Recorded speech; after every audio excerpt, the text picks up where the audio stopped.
Olá pessoal, aqui vai o 15º episódio do podcast Aquarismo para Todos. Eu sou o Eduardo Starling e se você acompanha a gente aqui há algum tempo já sabe que eu vou focar por agora em algumas espécies muito comuns ou as mais comuns ou relevantes aqui no hobby. São todas as espécies? Não são. Eu escolhi 4 aqui ou porque são bastante relevantes, mesmo são bastante difundidas, ou porque eu tenho algum tipo de carinho, algum apreço, algum apego a elas, né? Esse 15º episódio, eu vou começar logo pela espécie que eu acho que é quase um sinônimo de aquarismo hoje em dia, tá? Não é a ilustração que as pessoas têm de aquário, porque isso aí ninguém ganha do Kingio. A figura do peixinho dourado eu acho que é universal. Mas eu nem acho que o Kingio seja um bom exemplo de peixe para ter em casa, para o hobby, porque eu não acho esse peixe fácil de ter, como alguns acreditam. E muito menos aquela imagem de um bowl, né, de um aquário redondo, só com água, com peixe dentro, que aliás me dá arrepios. Né? Assim, então eu provavelmente não vou abordar o Kingio, tá, gente? Desculpa aí, eu nem desgosto do peixe, mas eu não acho que é um peixe muito facinho de ter. E um aquário com Kingios não tem coisas que eu gosto no aquário, então assim, não vou entrar nesse mérito. Então, o Guppy foi o peixe que eu escolhi para abrir essa série de episódios temáticos em algumas espécies. É um peixe super fácil de criar, tem de tudo quanto é cor que você possa imaginar, super popular, e eu acho que é perfeito para a gente testar esse formato aqui, que vai finalizar essa temporada. Como eu já falei no episódio anterior, para quem não ouviu, no 14º, no 14, no Aquapaisagismo, eu falo que os grandes assuntos que eu tinha eu já terminei, agora eu vou focar em 4 espécies aqui, para tentar um novo formato e mais fundo em alguma espécie. Eu acho que nada melhor do que começar com o Guppy. Vocês vão ver que, assim, eu tenho uma experiência, óbvio, de muito tempo com o Guppy, né? Por isso que eu escolhi também. Embora não seja um criador, etc e tal, né? Mas já tive por muito tempo. Mas assim, eu pesquisando a pauta desse episódio aqui, eu descobri umas coisas sensacionais. Depois vamos ver.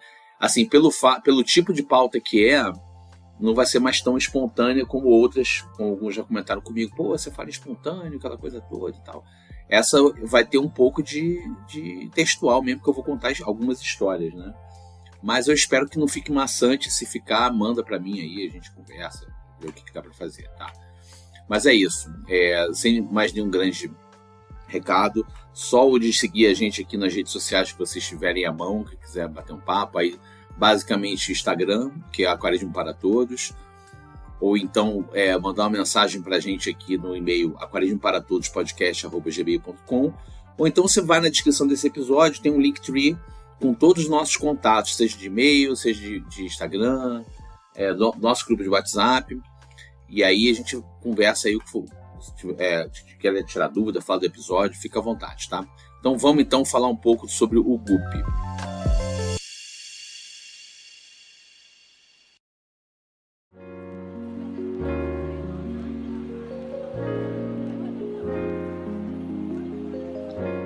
Então, vamos falar sobre o Guppy. O que é o Guppy? Antes de mais nada, é um peixe da ordem dos Cyprinodontídeos, família Pescilidae, e é a mesma família de outros peixes ovovivíparos, como tem o espada, a molinésia, são todos dessa família, tá? E é um dos peixes mais populares e mais antigos no aquarismo no mundo. Ele foi encontrado originalmente na América do Sul e Caribe, mais especificamente nas Antilhas, das ilhas lá do Caribe. Só que ao longo dos anos, ele foi usado para combate de mosquito em vários países, e como ele é muito resistente, muito adaptável, ele se espalhou. Então tem Guppy em tudo quanto é lugar, de tudo quanto é jeito, tá? Agora, contando um breve histórico dele. Como eu falei, né, ele foi encontrado nessas regiões costeiras aqui da América do Sul e América Central e ilhas do Caribe, né, nas Antilhas, Trinidad e Tobago, Barbados. E assim, o primeiro histórico de encontro do Guppy foi em 1859, tá? Que o pesquisador, o Wilhelm Peters, né? Não sei se é Peters ou Peters, porque é alemão, né? Wilhelm eu sei que é a versão alemã para Guilherme, tá? Mas o Wilhelm Peters, ou Peters, do Museu de Berlim, descreveu um exemplar que ele recebeu coletado aqui na América do Sul, e aí deu o nome, aí ele foi classificar, catalogar a espécie, ele deu o nome Pecilia reticulata, né? Esse reticulata é por conta do padrão que as escamas fazem, parece uma redinha, tem um delineado mais escuro em volta das escamas, né? E aí deu como lugar típico de encontro desse peixe na Venezuela, em Caracas. Só que aí foi uma grande confusão, porque começaram a descobrir gupe em tudo quanto é lugar, tá? Esse peixe, não vou nem chamar de gupe ainda não, aí vocês vão entender por quê. Começaram a encontrar em tudo quanto é lugar. Aí, por exemplo, tem um pesquisador do Museu de Torino, chamado Felipe, do Museu de Torino, que em 1861 analisou uns exemplares coletados na Ilha de Barbados, e também não sabia do trabalho do Peters, né? Ele classificou com o nome de Lebiches peciloides, ou seja, deu um novo gênero, uma nova espécie. Passou mais um tempo, um outro pesquisador, Albert Karl Ludwig Gotthilf Gunther, do Museu Britânico de História Natural, em 1866, ou seja, 5 anos depois, catalogou também esse peixe, chamando de Girardinus guppy. Por que Girardinus guppy? Em homenagem a quem mandou o peixe para ele, que era um pastor anglicano chamado Reverendo Robert John Latimer Guppy, que morava nas ilhas de Trinidad e Tobago. E aí esse reverendo, esse pastor, é que mandou esse exemplar pro esse Albert Gunther lá do Museu Britânico.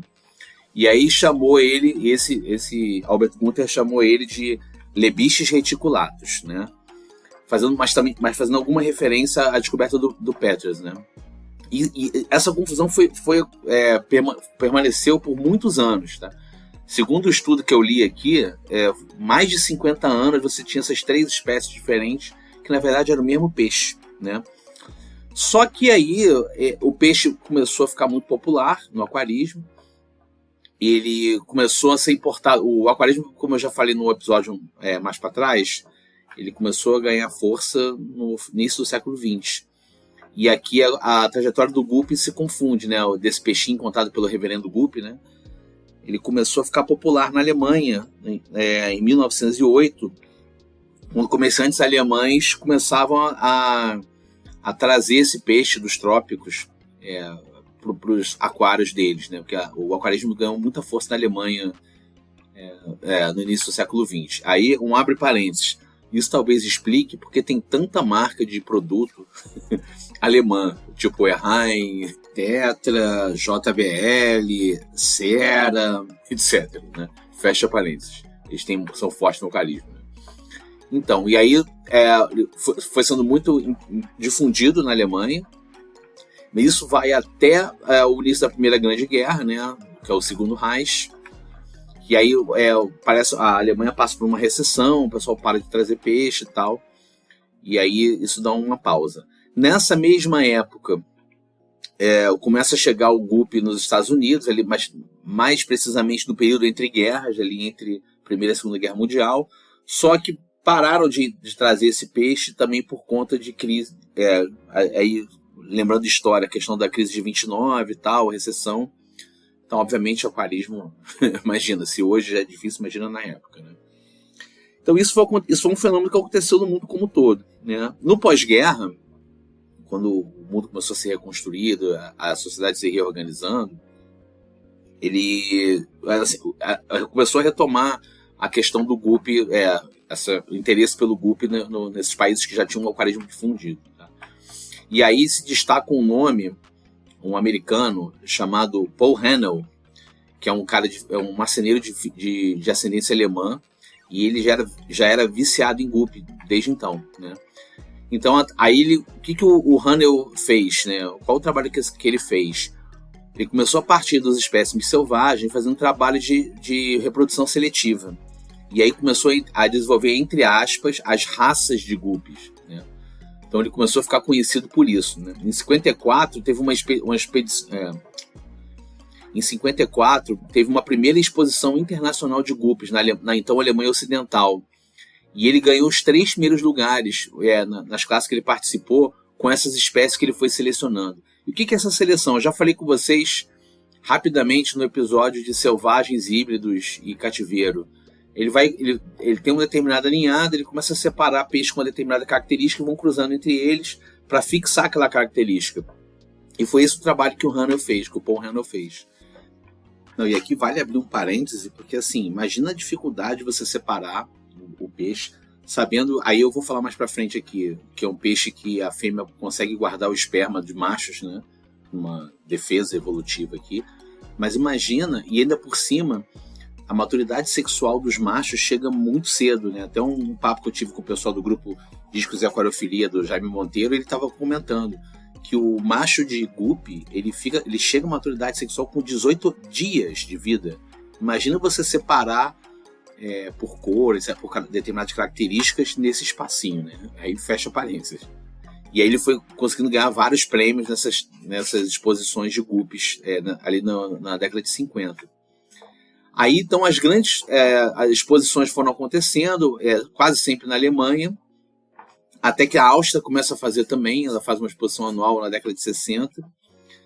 E aí ficou conhecido, em especial, um show, a exposição de Viena, em 1968, que teve uma ampla cobertura fotográfica de uma revista que eu já até citei aqui, chamada Tropical Fish Hobbyist, que é uma revista de aquarismo que é uma das mais antigas, mais respeitadas do mundo, que eu tenho a felicidade de ser assinante. Eu adoro essa revista. Não recebo mais ela impressa, porque demora muito, eu pego a versão digital.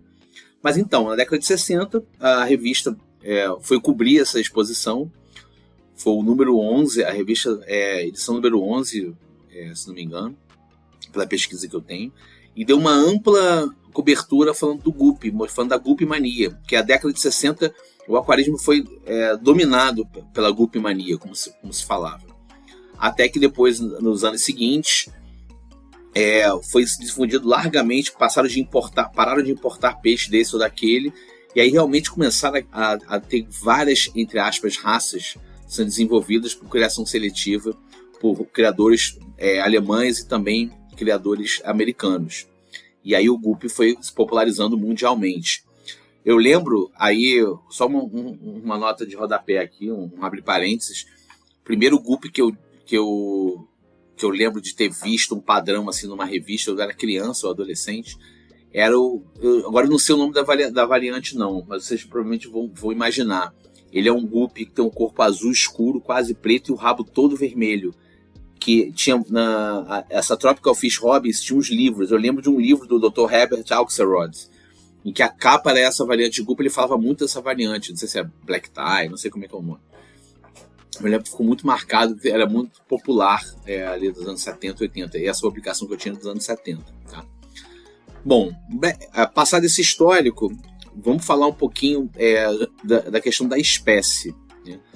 O guppy, como é que é a característica do guppy?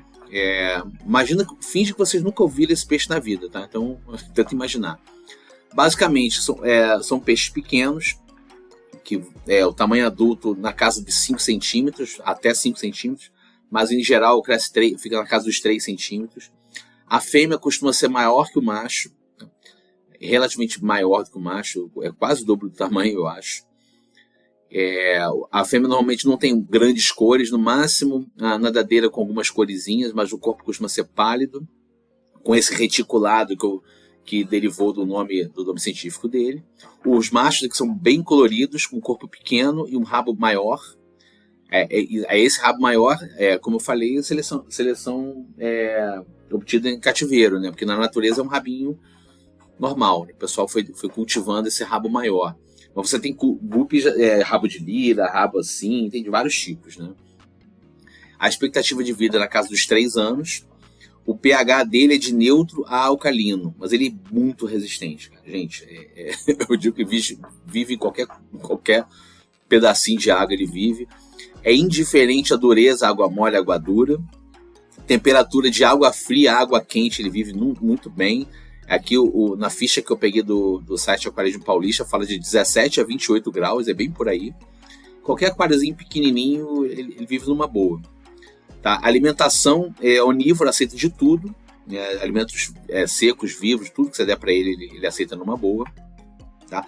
Em relação à reprodução e diferenciação, os machos, além do corpo menor, ele tem a nadadeira anal dele, ela é modificada, os raios se fundem e faz um negócio chamado gonopódio, que parece um pênisinho pequenininho.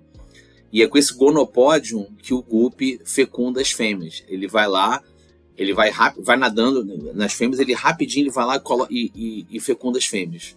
Ele vai lá, coloca ali na abertura anal da fêmea e fecunda a fêmea. E aí, ovo vivíparo, né? Ele não coloca ovo, os filhotes já saem formados, mas ele não tem placenta, né? Então, para quem não sabe, ele fica. Muita gente fala que ele fica grávido, não fica grávida. Ela está com os óvulos na barriga, eles são fecundados ali, se formam, aí depois que já estão formados, eles nascem, eles se desenrolam e saem nadando. Né? Uma coisa interessante, as fêmeas são capazes de armazenar o esperma dos machos e pode fazer até 4 fecundações com o esperma armazenado. Então, ou seja, o bicho se multiplica igual o coelho mesmo. Tá sempre dando filhotinho. Para quem tem, não tem como negar. Essa gestação deles, né, esse tempo entre a fecundação e o nascimento, varia entre 4 a 6 semanas. E os filhotes, eles já saem nadando, já se escondem, eles se defendem muito bem, você não precisa dar nenhuma alimentação especial. Pelo menos eu nunca dei. Tem um pessoal criador que dá gema de ovo, dá uns negócios aí. Aí quem for criador pode falar, eu sei que tem gente que me ouve aqui que é criador. Alô Guto, do canal Acaraguto, eu sei que você foi criador de guppy, se você quiser mandar depois uns detalhes, manda que eu coloco ou o áudio ou eu narro o que você mandar aqui no próximo episódio, tá? Em termos social, um peixe vive bem no aquário comunitário, óbvio, desde que não tenha algum peixe que possa predar ele. Qualquer peixe mais carnívoro, mais predador, vai com tudo para cima dele. Mas eu já tive casos por exemplo, de passado, né, tinha uns 10, 12 anos, inventar de botar um beta macho no comunitário com guppy, e de repente, num certo dia, eu vejo o guppy sem rabo. O beta foi lá e deu-lhe uma estocada no guppy, comeu o rabo dele inteiro, ficou o bicho todo ruim ali. E aí eu descobri da pior forma que eu não podia ter o beta no comunitário. Mas eles normalmente vivem bem, mas se você for ter vários guppies, normalmente eles recomendam-se uma proporção de um macho para cada 2 ou 3 fêmeas, porque eles ficam perturbando ali, e eu acho que senão elas não têm paz, né? Eu acho que fica uma proporção boa. E em termos de aquascape e decoração, cara, é o que vocês quiserem, cara, mas eu recomendo sempre, especialmente se você quiser ver os filhotinhos crescerem, se desenvolverem, para ter o barato ali, bastante planta para eles se esconderem. Mas você pode botar aquário com qualquer coisa, que ele vive muito bem, tá? E aí, como é que eu conheci o guppy, né? Foi um dos primeiros peixes que eu tive no aquário. Não foi logo no primeiro aquário, não, porque o primeiro aquário eu montei quando eu tinha, sei lá, meus 9 anos. Acho que eu já cheguei a contar aqui, mas eu conto de novo. Era um aquário de 50, 30, 30, que eu comprei numa pet shop perto da casa onde eu morava. E acabei colocando uns peixes pro comunitário e eu não botei com o guppy porque eu achei que eles não iam se dar bem. Ainda bem que eu não botei, porque eu botei nesse aquário, eu botei 2 tipos de barbas diferentes que com certeza iam atacar o guppy. Eu tinha botado paulistinha e botei mandi. Mandi é um bagrezinho que vende. Hoje em dia não visto tanto mais mandi vendendo, porque ele é um peixe capturado. Não sei nem se está permitido. Eu nunca mais vi vendendo, mas antigamente era comum as lojas de aquarismo vender mandi. Que como boa parte dos bagres, ele come o que couber na boca dele. Então, eu descobri isso da pior forma. No futuro, pouco depois desse aquário que eu montei, eu cheguei a ter guppy com mandi e eu vi isso acontecer. Né? Eu vi o bicho devorar um guppy. Né? Mas foi nessa época. Né? E aí, depois, por curiosidade, vendo em rio, em laguinho, eu vi os barrigudinhos. Eu fui descobrir que o barrigudinho, na verdade, é o guppy selvagem. Né?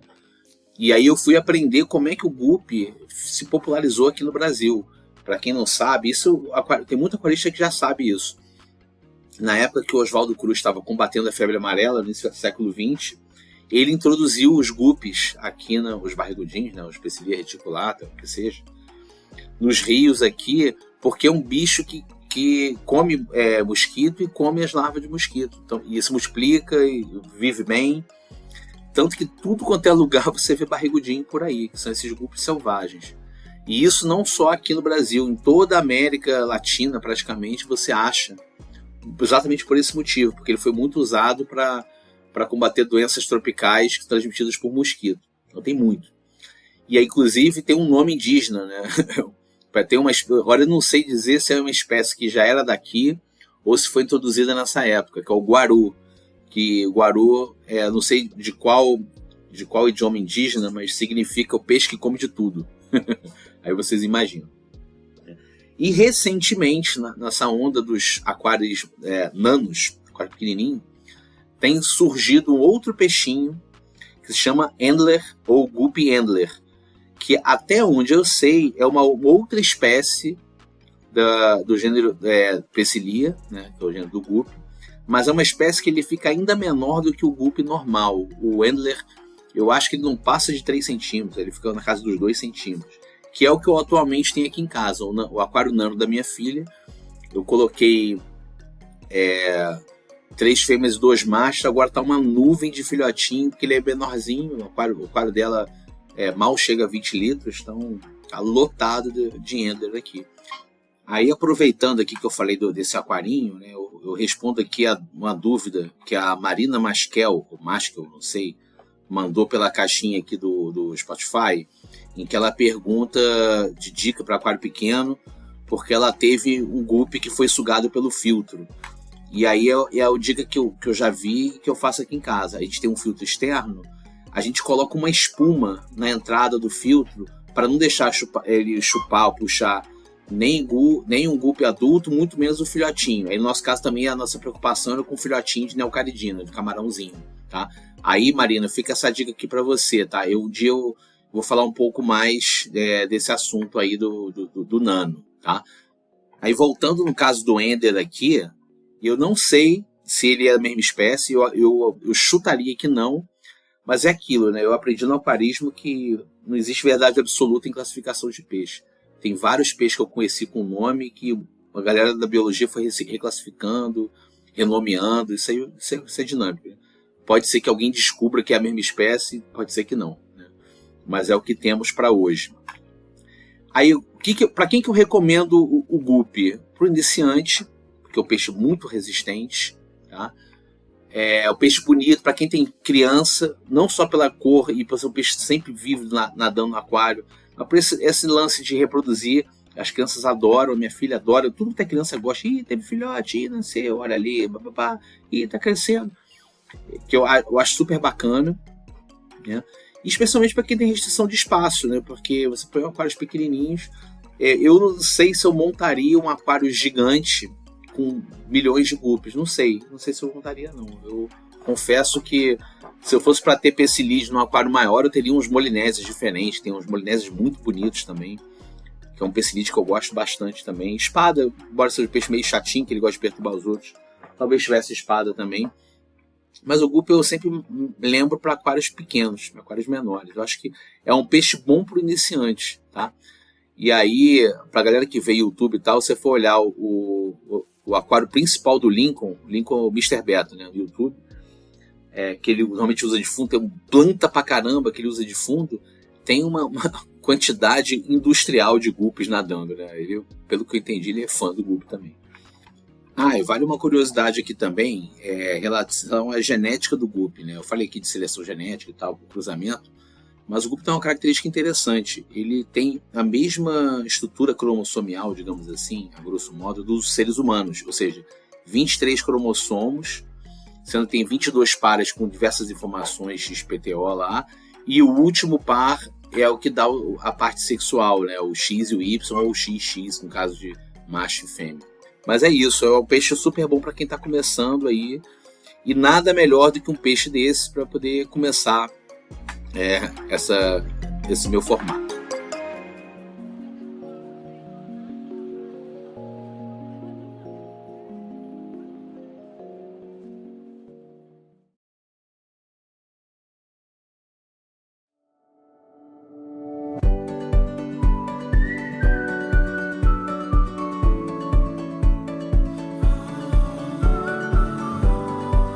Pessoal, espero que vocês tenham gostado desse formato novo que eu estou experimentando. Que eu vou falar desses 4 peixes, né? Hoje foi o Guppy. Como eu imaginava, não é um formato que fique muito grande, né? O episódio ficou mais curtinho, mas é bom também, é bom que fica ágil. No dia que passar isso para YouTube acho que vai passar bem, né? Porque não vai ficar um vídeo grande demais para a galera que vê, né? Foi bem legal fazer a pauta desse episódio. Eu quero ver como é que vai ser para fazer dos outros peixes, né? Porque o Guppy tem muito material, né? E aí é importante eu citar as minhas fontes aqui de pesquisa. Eu descobri um site contando o histórico do Guppy chamado Piscicultura Alex Leite. Vai o link aqui na descrição do episódio. Usei também a ficha do site Aquarismo Paulista, que é um site que tem muita informação de peixe de planta. E aí fica um abraço aqui pro Marcos Kim, lá do grupo do Jaime Monteiro, né? De conversa de vez em quando. Eu nem sabia que ele era do grupo do Aquarismo Paulista, mas ele é dessa galera aí. Pô, eu sou muito fã do site deles. E ele era um cara que eu lembro do fórum do Aquarob, que era um site muito bom que eu já citei aqui. Ele fica um abraço aí pro pessoal do Aquarismo Paulista. E também, um banco de dados super completo, que é o Fishbase. Eu conheci na época como fishbase.org, mas agora está com uma outra extensão aqui, acho que da Suécia, né? Enfim. Mas vai o link aqui na descrição também. O Fishbase, você faz pesquisa de peixe por nome comum, por nome científico, tudo é ótimo o site, né? E tem informações básicas de tudo quanto é peixe vocês possam imaginar. Tá? Meu muito obrigado aí para quem acompanhou. Eu espero que vocês tenham gostado. Dicas, sugestões, correções, manda para mim. Tá? Pode ser pelo e-mail, pode ser pelo Instagram, pode ser pela caixinha aqui do Spotify, para quem ouve no Spotify. Só falar aí, essa temporada já está na reta final, né? Eu vou falar só de mais 3 peixes. E já vou adiantando, vou dar um spoiler aqui. O próximo peixe que eu vou falar é o Beta, tá? Que é um peixe que eu gosto bastante. Peixe, eu acho super interessante, tem história pra caramba pra contar, talvez ele fique até um pouco maior, né? E eu acho que vai ser um legal pra gente abordar também. Abraço, pessoal, e até o próximo episódio.